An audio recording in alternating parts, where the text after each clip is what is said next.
Quer saber mais sobre a decomposição da matéria orgânica, da fixação do carbono até a liberação de gases? Então fica aqui comigo! Que bom ter você por aqui! Esse canal é um espaço para profissionais do agro que querem se tornar referência em microbiologia do solo. Eu sou o Estácio da B4A e nessa semana eu venho trazer mais um conteúdo sobre microbiologia do solo. Nesse vídeo nós vamos explorar como os micro-organismos do solo atuam em cada estágio da decomposição da matéria orgânica, desde a fixação do carbono até a liberação de gases essenciais. A fixação do carbono é o ponto de partida de todo o ciclo da matéria orgânica do solo. As plantas captam o dióxido de carbono da atmosfera e, por meio da fotossíntese, transformam em açúcares e em outros compostos orgânicos. Quando as plantas deixam cair as folhas, galhos, raízes mortas, esses resíduos contêm carbono, que é então incorporado no solo.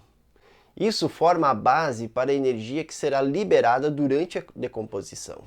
A próxima etapa é a hidrólise de polímeros. Os polímeros complexos presentes nos resíduos orgânicos, como a celulose e a lignina, eles são quebrados em moléculas menores, por enzimas que são secretadas por bactérias e fungos presentes no solo. E essas enzimas então desmontam essas estruturas complexas, transformando-as em açúcares bem mais simples, que são então utilizados como fonte de energia por os micro-organismos. A formação de humus é um estágio crucial na decomposição da matéria orgânica. O humus é um material escuro e rico em nutrientes, que se forma a partir da decomposição parcial de resíduos orgânicos. Ele atua como uma esponja retendo água, nutrientes e melhorando a estrutura do solo. Esse processo é alimentado principalmente pela atividade microbiana, sempre à medida que os micro-organismos consomem os compostos orgânicos e liberam nutrientes essenciais para as plantas. Você já deve saber que micro-organismos do solo estão constantemente competindo pelos nutrientes disponíveis. E a respiração é um ótimo exemplo desse processo, pelo qual os micro-organismos passam a consumir o oxigênio e, consequentemente, eles liberam dióxido de carbono como um subproduto.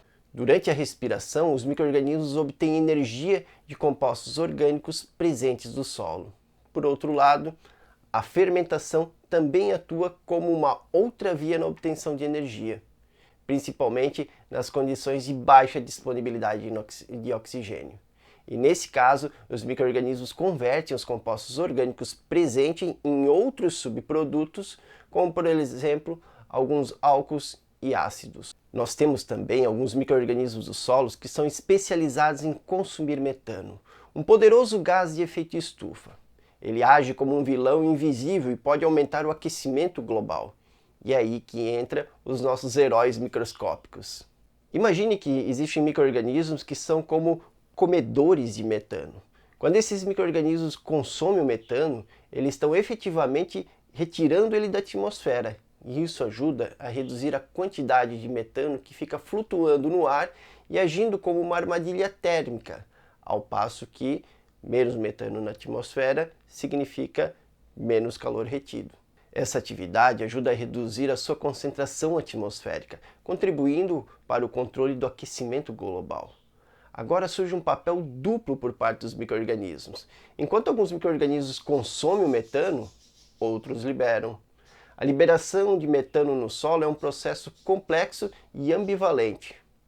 Algumas bactérias e arqueias, também conhecidas como metanogênicas, produzem metano como subproduto do seu metabolismo.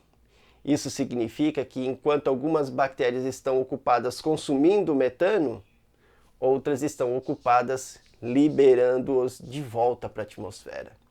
E esse processo de liberação do metano para o solo é tanto paradoxal. Por um lado, o metano é um gás de efeito estufa potente e a sua liberação contribui para o aquecimento global. Do mesmo modo, essa liberação faz parte de um ciclo natural do ambiente, que pode ser essencial para manter a balança do ecossistema. A quantidade de metano liberada pelo solo está sujeita a uma série de fatores, como a temperatura, umidade, composição da matéria orgânica e a presença de oxigênio no solo. Por exemplo, solos saturados de água e pobres em oxigênio são condições ideais para o crescimento de bactérias metanogênicas.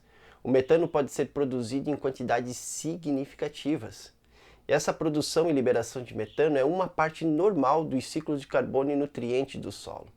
No entanto, em algumas situações, como por exemplo nos campos de arroz inundado, a produção de metano pode ser particularmente alta, devido às condições anaeróbicas criadas em ambiente com a água estagnada.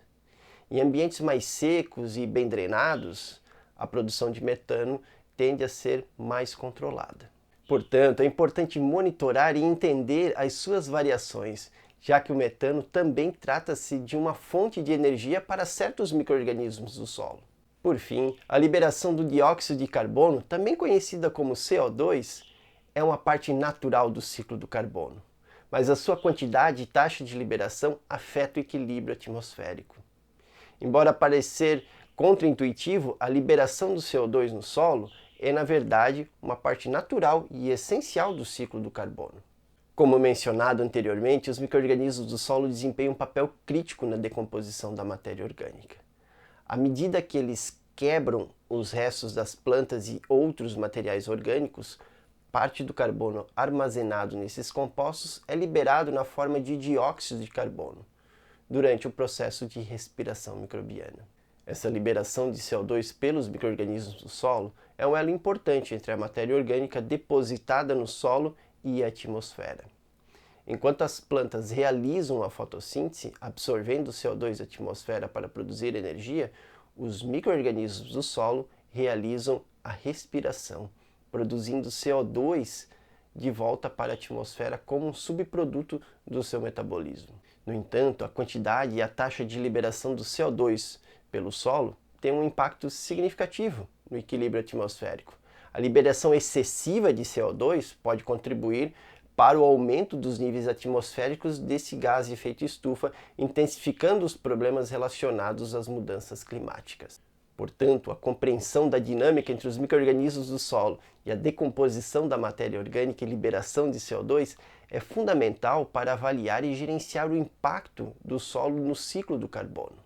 Ao entendermos a microbiologia do solo e a sua influência nos processos de retenção e liberação de carbono, estamos equipados para tomar decisões mais assertivas, possibilitando um melhor manejo do solo. Lembrando que com a tecnologia B4A baseada em metagenômica, é possível avaliar o potencial de fixação e liberação de CO2 e metano, além de obter um panorama completo de como a microbiota está interagindo com a matéria orgânica.